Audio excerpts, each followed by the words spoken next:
തൗഹീദിലേക്ക് ക്ഷണിക്കുമ്പോൾ എൻ്റെ സഹോദര, പരിഹാസങ്ങളും കളിയാക്കലുകളും അകറ്റി നിർത്തലുകളുമല്ല വേണ്ടത്.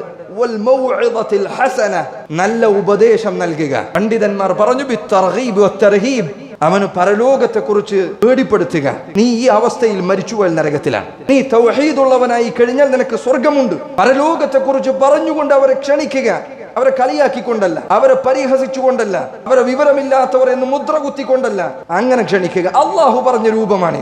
തെളിവുകൾ പറഞ്ഞു കൊടുക്കുക. അതിനോടൊപ്പം പരലോകത്തെ കുറിച്ച് ഓർമ്മപ്പെടുത്തുക. നീ ഇങ്ങനെ തർക്കിച്ചത് കൊണ്ട് കാര്യമില്ല. പരലോകത്ത് അള്ളാഹുവിന്റെ മുന്നിൽ ഈ തർക്കങ്ങൾ നിലനിൽക്കുകയില്ല എന്ന് അവനെ ബോധ്യപ്പെടുത്തി കൊടുക്കുക. ഏറ്റവും നല്ല രൂപത്തിൽ നിങ്ങൾ അവരുമായി സംവദിക്കുക, തർക്കിക്കുക.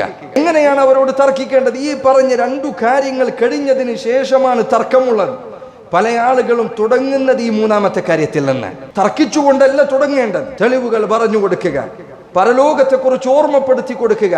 മൂന്നാമത്തെ ഘട്ടമാണ് തർക്കത്തിന്റെ ഘട്ടം. എങ്ങനെയാണ് തർക്കിക്കേണ്ടത്? ഖുർആനിലെ തെളിവുകളും ഹദീസിലെ തെളിവുകളും വെച്ചുകൊണ്ടാണ് തർക്കിക്കേണ്ടത്.